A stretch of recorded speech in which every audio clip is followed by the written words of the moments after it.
Salut à toi et bienvenue sur notre chaîne Tapis Trade. Moi c'est Danny, passionné des marchés financiers avec une vision, celle de démocratiser la compréhension et l'accès aux marchés financiers autour de moi, dans la communauté et même au loin.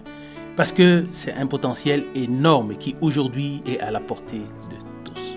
Alors, aujourd'hui, en quelques minutes, je voudrais te poser les bases pour toi afin que tu comprennes de quoi il s'agit exactement, quel est le potentiel et qu'est-ce que nous faisons sur cette chaîne. Et que tu puisses voir en cela aussi une opportunité, une possibilité pour toi, comprendre, apprendre et agir. Alors, prends place, abonne-toi, mets un like, mets un commentaire et surtout partage. Car c'est du lourd que tu vas avoir en quelques minutes. Stay tuned.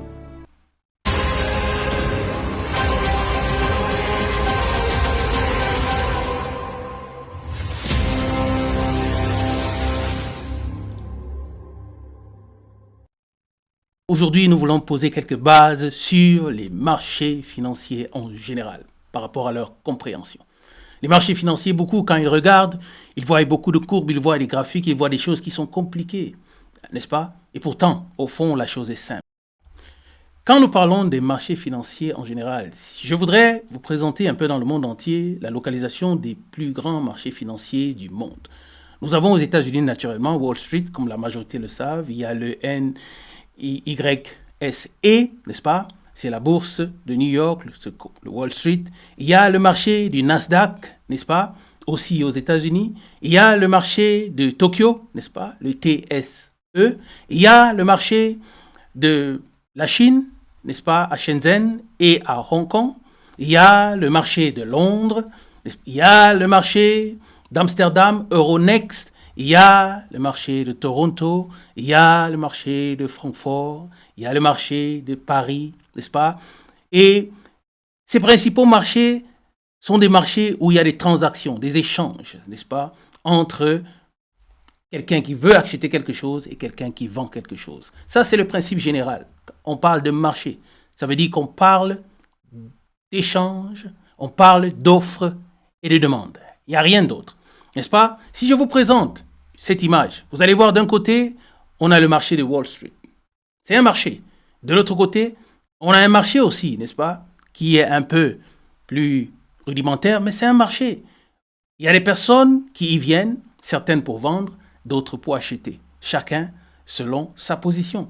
Aussi simple que ça. De la même manière qu'on peut considérer le marché de Mokolo, qui est dans ma ville natale, à Yaoundé, on peut de la même manière considérer le marché de NYSE à New York, le Wall Street. Aussi simple que ça. Il s'agit d'aller et d'acheter afin de recevoir ou bien d'acquérir un produit.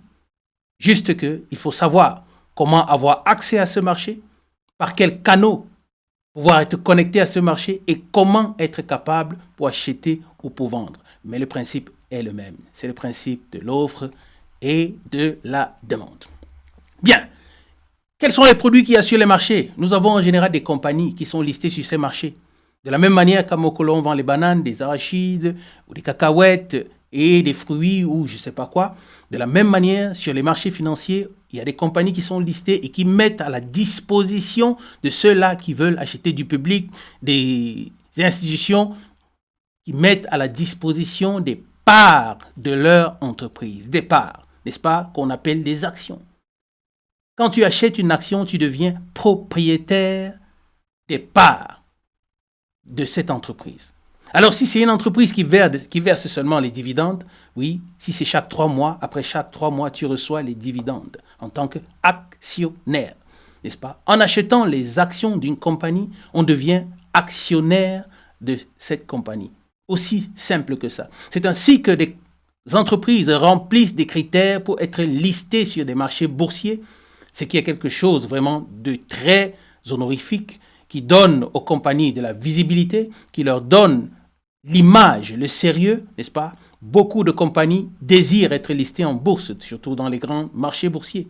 C'est ainsi que ces compagnies mettent les parts de leurs entreprises sous une forme quelconque à la disposition du public, de toi et moi, à la disposition des institutions, à la disposition des investisseurs. D'un autre côté, nous avons aussi des ETF qui sont aussi des produits qui sont très communs sur les marchés financiers, qui sont des paniers qui peuvent regrouper plusieurs différents produits selon comment le promoteur de l'ETF en question a décidé de composer ces paniers. Vous pouvez avoir des ETF qui sont composés de différentes compagnies. Vous pouvez avoir des ETF qui sont composés des matières premières, un mélange avec la crypto, avec tout ce que vous voulez. Il y a des ETF sur toutes les formes. Les ETF, ce sont simplement des paniers quand on veut faire des placements de manière diversifiée et qu'on ne veut pas se positionner uniquement sur une compagnie.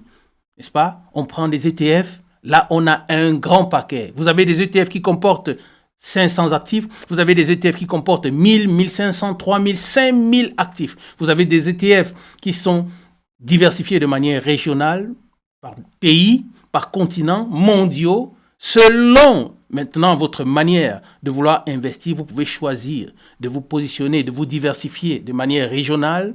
Vous pouvez choisir de vous diversifier de manière sectorielle. Ça dépend de vous. C'est pourquoi il est important simplement de comprendre comment ça fonctionne. N'est-ce pas? Vous avez les matières premières, vous avez les obligations, vous avez les crypto-monnaies. Tous ces produits sont sur les marchés financiers. Et il est question simplement de pouvoir acheter une partie de ces produits selon le capital que vous avez et selon votre stratégie. Aussi simple que ça, n'est-ce pas? Et quand vous venez sur les marchés boursiers, vous devez vous poser la question, qu'est-ce que je veux faire? Est-ce que je vais investir ou est-ce que je veux trader? Dans la plupart des cas, quand les gens entendent parler des marchés financiers, ils pensent qu'il s'agit simplement de trading. Non, non. En premier lieu, quand on parle des marchés financiers, on parle de l'investissement. On parle de l'investissement sur le long terme. Parce que l'investissement sur le long terme, quand on achète le temps, le temps nous donnera, dans la plupart des cas, toujours raison. Et quand on essaye un peu de comprendre, de savoir diversifier ses placements, dans la plupart des cas, on est meilleur que tous les fonds que les banques peuvent nous offrir, les banques peuvent nous offrir. Parce que la banque, notre argent, ils le prennent également pour le placer sur les marchés financiers. Et nous finançons leur richesse. Imagine-toi, tu as ton argent en banque, tu te dis que cet argent est placé en banque et qu'il t'attend. Non. La banque l'a déjà positionné. C'est pourquoi tout tourne autour des marchés financiers. Tous les systèmes tournent autour des marchés financiers parce que c'est là que l'argent part. Les entreprises, les institutions, les milliardaires, tous sont positionnés sur les marchés boursiers. N'est-ce pas? Les fortunes des richissimes de ce monde, des milliardaires de ce monde. Quand on parle de plus riches de ce monde, on évalue sa richesse en capitalisation boursière. Pourquoi? Pourquoi ça ne te dit rien? Pourquoi est-ce que tout tourne autour des marchés financiers et toi, tu ne comprends pas de quoi il s'agit? Donc, quand on arrive sur les marchés boursiers, on a deux possibilités. On peut aller sur l'investissement comme on peut aller sur le trading. Ça dépend de chacun, ça dépend de la personnalité, ça dépend de son affinité à pouvoir faire l'un ou l'autre. Mais dans la plupart des cas, ou bien en général, nous devons tous être investis sur le long terme. C'est bien meilleur que les carnets que nous avons d'épargne, que nous faisons sur 5 ans, 10 ans, 20 ans, où nous ne recevons rien. Quand maintenant je veux me lancer sur les marchés boursiers, il faut comprendre comment ça fonctionne. Il faut comprendre. C'est très important de comprendre comment ça fonctionne. C'est pourquoi nous sommes là, pour faire comprendre à chacun, pour démocratiser, pour rendre la chose accessible, le faire de manière simple, n'est-ce pas? Que ce soit pour l'investissement, que ce soit pour le trading, afin que chacun puisse trouver son compte. Bien. Imaginons que je choisisse l'investissement. Quand on parle d'investissement, on parle d'acheter le temps. On parle de créer du patrimoine, de créer de la richesse sur le long terme. On ne parle pas des mois, des semaines, on parle de 3 ans, 5 ans, 10 ans, 20 ans, 30 ans. C'est pourquoi tout jeune, dans la plupart des cas aussi des jeunes qui ont commencé à travailler, qui n'ont pas encore de responsabilités, tous devraient commencer à s'investir le plus rapidement possible sur les marchés boursiers parce qu'en 20 ans, en 25 ans, on crée un patrimoine énorme sur le temps. Très important. Ça, c'est l'investissement. Et pour l'investissement, on n'a pas besoin de beaucoup de connaissances. On a besoin de comprendre des choses basiques. Nous allons faire des vidéos sur les ETF, comment faire des placements en ETF, de manière simple, de manière diversifiée, de manière sécurisée, afin que chacun trouve la manière qui est propice pour lui. Regardez un exemple de portefeuille. Je peux décider d'acheter avec mon capital 60% des ETF, 25% des actions, 10% des matières premières, 5% des cryptos. Ça, c'est un exemple. Et avec mon portefeuille, je le compose comme ça et je le laisse tourner de manière simple parce que je n'ai pas de connaissances. Maintenant, il y a d'autres possibilités sur les investissements, de faire des investissements mensuels, de faire des DCA, Dollar Cost Average, ou bien si on a un peu plus de capacité de faire ce qu'on appelle les Value Average. Mais je ne veux pas m'attarder dessus. Je pars sur le principe basique qu'on n'a aucune connaissance. On diversifie un peu son portefeuille et on le laisse tourner pendant longtemps. De l'autre côté, si on veut regarder le trading de manière simple, quand on parle de trading, on parle de création de cash sur le court terme, n'est-ce pas? On parle d'analyse des graphiques pour pouvoir timer à quel moment entrer sur le marché et à quel moment sortir sur le marché, afin de créer de la plus-value sur du court terme, des jours, des semaines, des mois, n'est-ce pas? Ça, c'est le trading. J'achète et je revends, je crée de la plus-value et je revends et mon bénéfice, c'est la plus-value sur le court terme ou le moyen terme. Ça, c'est le trading. Naturellement, le trading est risqué parce que le marché a des fluctuations, parce qu'il y a la macroéconomie, parce qu'il y a la géopolitique qui peuvent influencer de manière subite les marchés. Il y a les informations sur les entreprises qui peuvent influencer de manière subite le mouvement du prix. Ça a ses risques. C'est pourquoi c'est très important d'être formé. Quand on choisit de toucher au trading, il faut être formé. Mais pour l'investissement, on n'a pas besoin de grand-chose, n'est-ce pas? Et quand on parle de former, il faut que ce soit clair. Il faut qu'on ait une stratégie. Il faut qu'on ait un money management. Il faut qu'on ait la psychologie et il faut qu'on soit discipliné et patient. Très important dans le trading. Nous reviendrons au fur et à mesure dans les détails de toutes ces choses. Bien, regardez alors sur les deux chemins.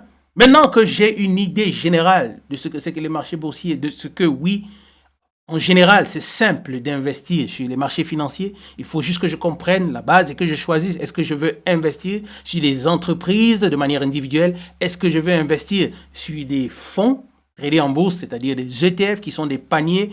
Avec quel genre de diversification je veux travailler? Chacun selon sa propre manière de voir les choses. Bien.